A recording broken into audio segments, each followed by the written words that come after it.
What am I missing, James?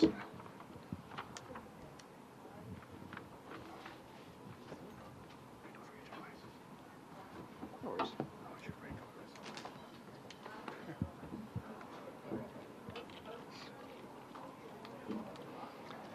Okay, welcome everyone.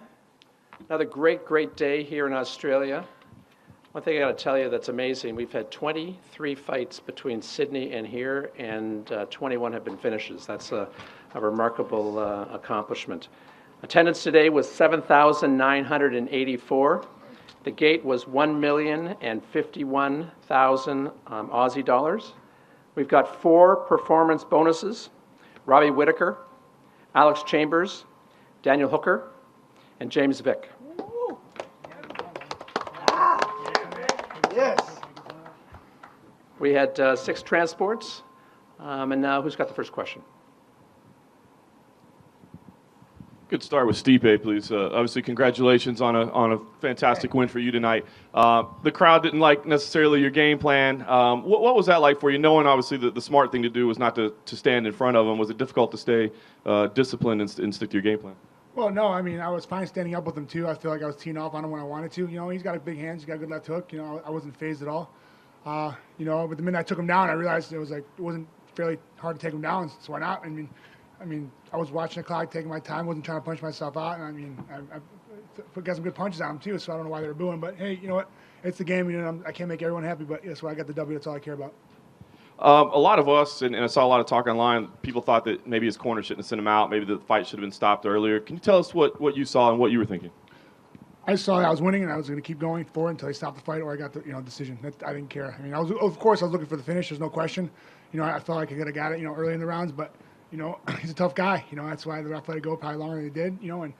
But I was going to keep digging in, and finally they stopped it, which is fine. I mean, I was hitting some good shots. Thanks, Steve. And Tom, I know you're not always the most brash and outspoken executive on the UFC payroll, but can we get your opinion on that? I mean, is you being in charge of this event and watching it from cage side, were you starting to get a feeling that, hey, maybe this fight shouldn't go on any longer? Yeah, listen, I'm not a referee. You know that very well, John. But yeah, from my perspective, I think that they probably could have stopped it earlier. But in the end, I mean, listen, I'm not standing right on top of these 2 guys. Mark Hunt is as tough as they come. And Stipe obviously demonstrated his skills, and so it is what it is. It can't change it now, but we'll just move forward. And just one other one for you, Tom. Kind of an odd moment. Sam Alvey. There's been a lot of talk of branding and sponsorship and things like that. He came into the cage with I guess a tanned logo of some kind. Were you guys aware of that? Did you know what happened? Is this something that you're going to look out for in the future? Is this something fighters can do now that there's all this talk about how they can maintain sponsorships and that sort of thing? Well, fighters definitely can't do that. It's against our policy. You can put your sponsors on your shorts, you can put your sponsors on your banner, but you can't put your sponsors on your body. And it was completely offside. We've got a policy for that. We found out, we didn't see it until before the fight. We tried to do something to remove it. It was unremovable. But we've spoken to Sam. He understands the situation. Guaranteed it won't happen again. Thank you, Tom. And then if I could just quickly for James, coming into the week, it seemed like a lot of the talk was about your opponent, not you, about him being a top prospect. I guess, did you get a sense of that as well, and was it something that you kind of carried a chip on your shoulder? For sure. I knew he was the hometown favorite. I was surprised when the Vegas odds came out that he was the favorite because I was already 3-0 in the UFC. But I knew, over here, I guess they would give him the nod for in the betting polls or whatever. But I don't believe in the underdog role. In my mind, I'm always the favorite to win. If I didn't think I was going to win, I wouldn't be fighting. Nice, and you asked for the money and got it. So what are the plans? I'm gonna spend my bonus smartly and probably save most of it, honestly. My question's for Rob. Congratulations on your win. Brad Tavares was ranked 14th in the rankings. For yourself, where do you think you stem now? And do you take another fight before the end of the year, before the Melbourne show, or are you looking to just wait for that event? Yeah, it was a tough fight. It was a good fight for me. I enjoyed it, and as for the next fight, I train all year round. That's my job. So I'm always ready to fight. But I'd like to look towards the later in the year card. As you know, probably my wife's pregnant, and she's due next week, so I don't think she'll let me running off to training anytime soon too quickly. But yeah, I'm always ready. That's my job, and I like fighting. Cool. And my next question for Stipe, congratulations on your win. Thank you. Another big heavyweight fight coming up is Travis Brown, Andrei Arlovski. Do you think you deserve the shot at Kane or Verdum ahead of those two guys fighting next, or would you look to take the winner of those fights? I want a shot. I beat them a fifth-ranked guy. I think I did pretty well at it. I dominated him pretty well.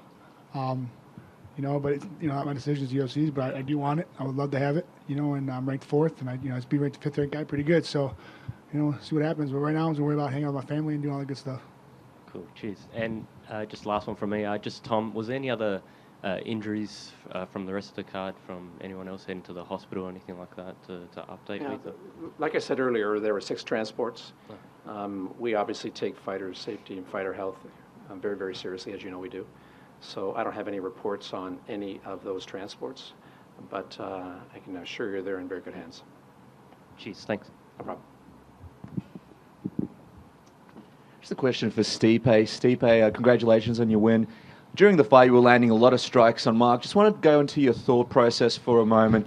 During the fight, when you were landing all those punches, did you ever have a thought cross your mind, what do I have to do to put this guy away? And a lot of people were worried, will he punch himself out? Did you ever feel like you were getting close to that stage? No, I have great coaches. They have a good game plan for me. And, I kept throwing punches. I was looking for opportunities, and I take a little break, catch him, put a little pressure on him, make him a little bit more tired, and then start working on him again. And I felt pretty good the whole time. At the end of the third round, I felt a little tired, but then, my lungs opened up a little bit more, and I felt great after that. I had a chat with some people in your camp, and they mentioned that although the Junior Dos Santos fight did a lot for you, you felt like you had a bit of a chip on your shoulder after that fight because you didn't get the win. Now you've got your win. You showed the world what you can do. It was an impressive victory. Has that chip kind of come off your shoulder a little bit? Yeah.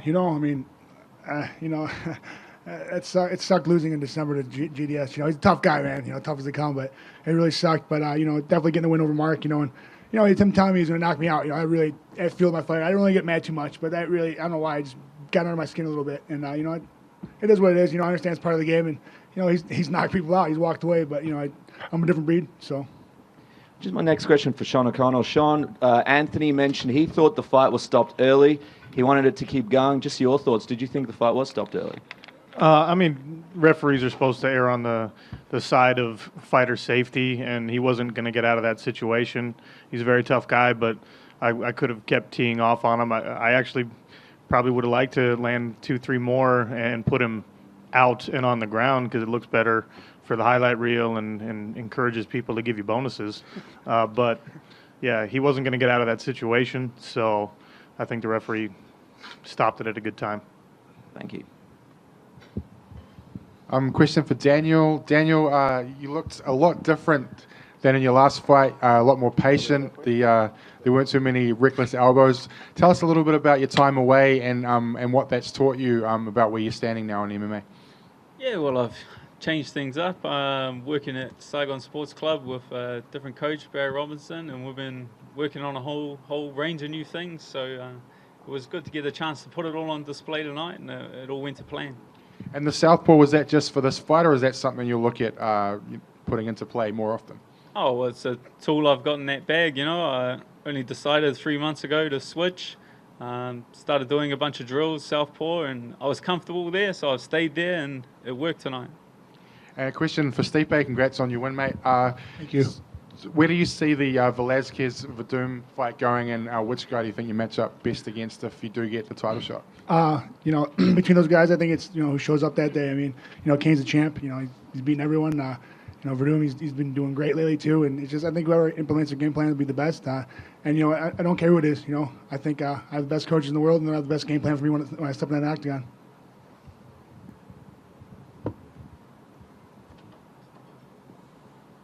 Follow up with Sean, please. Tell us how you're feeling, man. Obviously, you had a rough go to start your UFC career, but now back-to-back wins. What does it feel like? Obviously, it feels great. None of us step in to the octagon expecting to lose or hoping to lose.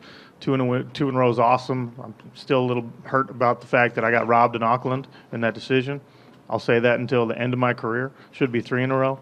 But, yeah, I feel good about the momentum I'm building now. The light heavyweight division is wide open, and I realize it's a long ladder to climb for me, having only 2 wins under my belt in the UFC, but that's what I intend to do, and just keep putting on entertaining shows for the fans.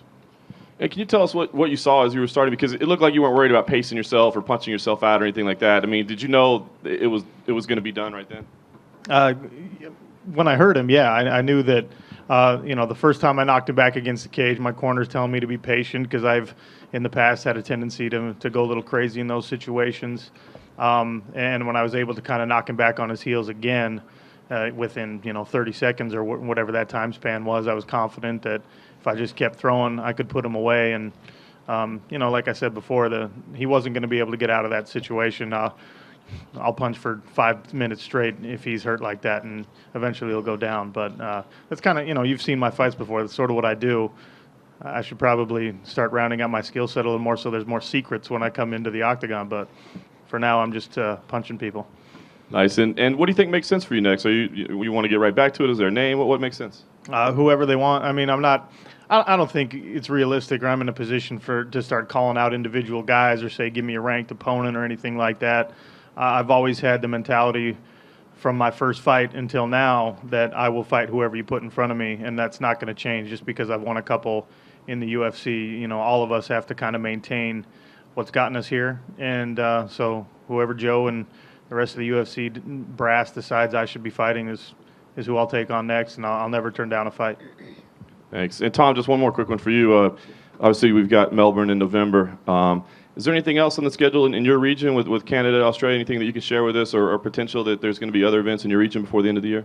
Yeah, we're looking at another couple of events in Canada. We're trying to finalize the schedule. Nothing to report yet, but we'll probably have something to report in the next maybe couple of weeks.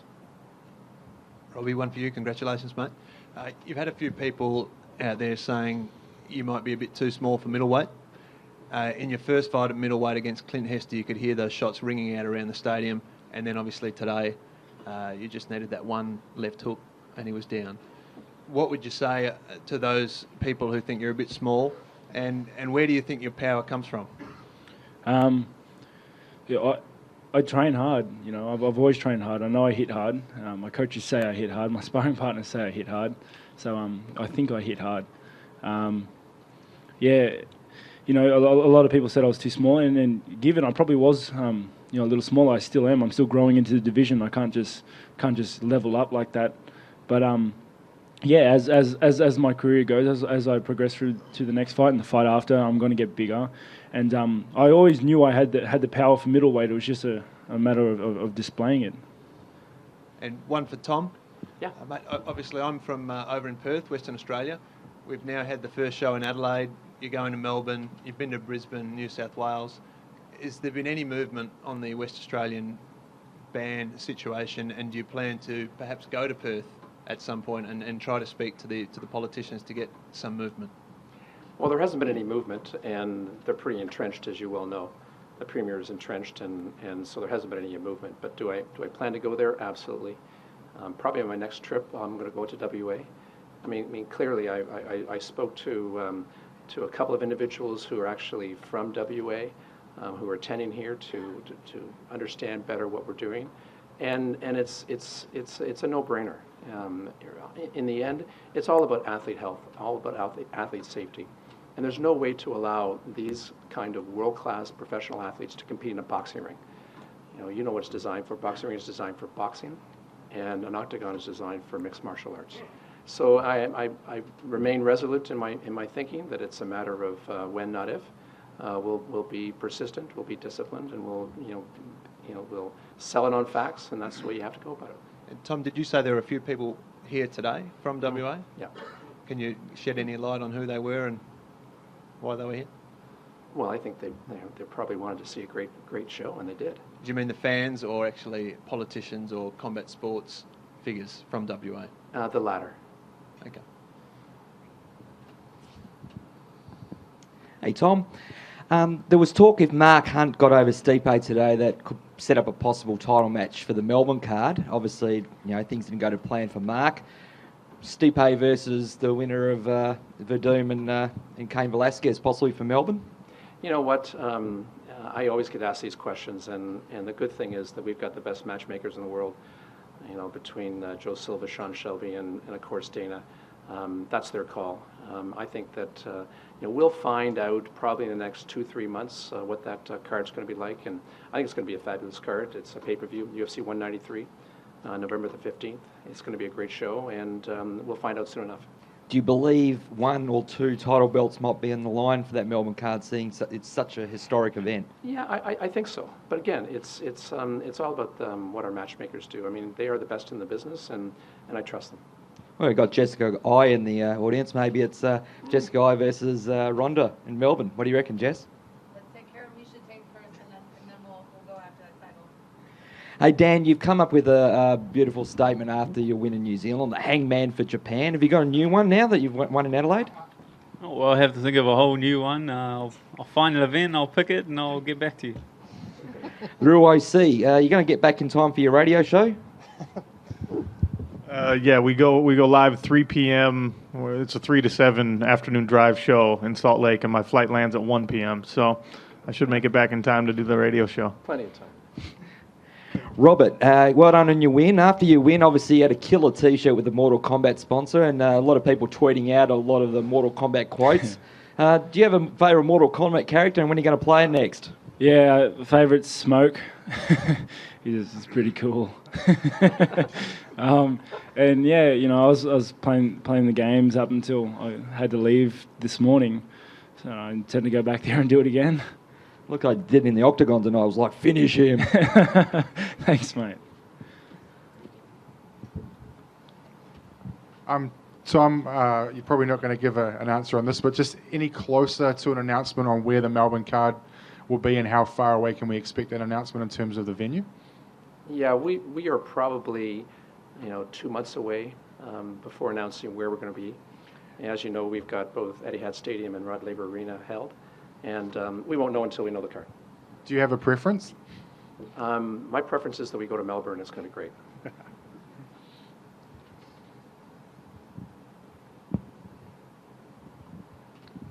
Stipe, just a question for you. Well done, mate. Thank you.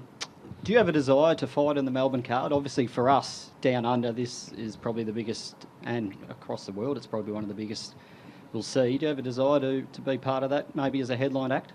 Yeah, I mean, I'm down with whatever, They are my bosses, so, I mean, they tell me when and where. But I love it. I have family from Melbourne, so I like to hang out. Either way, I'm going to come watch the fights, either way if I'm on it or not. I love Melbourne. I've been there actually multiple times.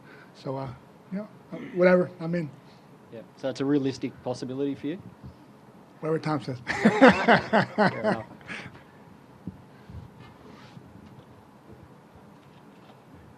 Any more questions? Okay, that's it. Thanks very much, everyone. Take care. Good job, Robbie. Well done. Thank you very much. Proud of you, man. Sean. Thank you. Thank you very much. Very nice to meet you as well.